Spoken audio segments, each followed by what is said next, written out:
Good afternoon. Well, it just had a bit of a rainfall.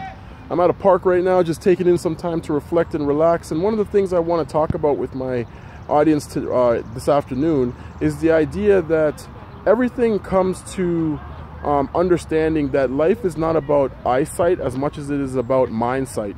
And the reason why it's important to understand the difference is that when it comes to mindsight, what we're saying is that our thoughts, our behaviors, our attitude, and who we are, we can actually provide medicine to help us be better. Or if we have a piss poor attitude and we don't think properly about ourselves, it can actually create a disease within our thoughts that then create blockages that hold things back from us being able to be resilient enough to overcome life's challenges.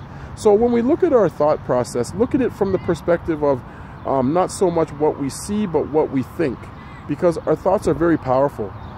They can overpower us to the point that we choose to live life in a mediocre way and eventually look to slowly kill ourselves from within over time, but just waiting for 60, 70, or 80 years old to make it official.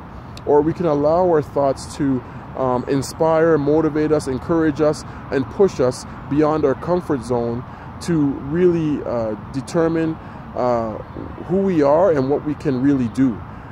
Because we are based on choice here. Just like as you can see around me, we have trees.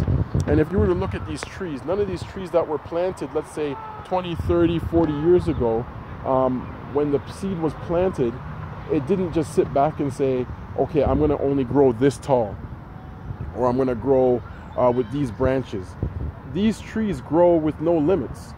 And this is a great example of us as human beings. We shouldn't have any limits, but we allow choice to govern us.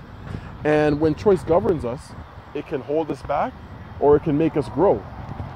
Also, in addition to that, when we look at some of these trees, and if we were to look at the analogy of looking at how life can make people feel or condition people to feel that they can't be resilient enough to overcome challenges, you almost have to look at the challenges as these trees. And let's say, for instance, I have an axe in my hand, and the axe represents change and potential. If I were to chop at this tree, it's very unlikely, depending on how eager and my attitude towards wanting to cut it down is going to determine how long it's going to take. But as long as I'm making progress to cut it, things will, eventually the tree will fall. And when the tree falls, that is the end of the tree. Similar to the end of negative thinking. Think of negative thinking like a person cutting down a tree. The tree is a negative thought. You want to cut it down, but over time, you want to make progress to continue to cut these trees down, because when they fall, they can't stand up again. So that's the same thing that we should be looking at with our thoughts. Our thoughts can be medicine, or our thoughts can be a disease. Which one do you pick?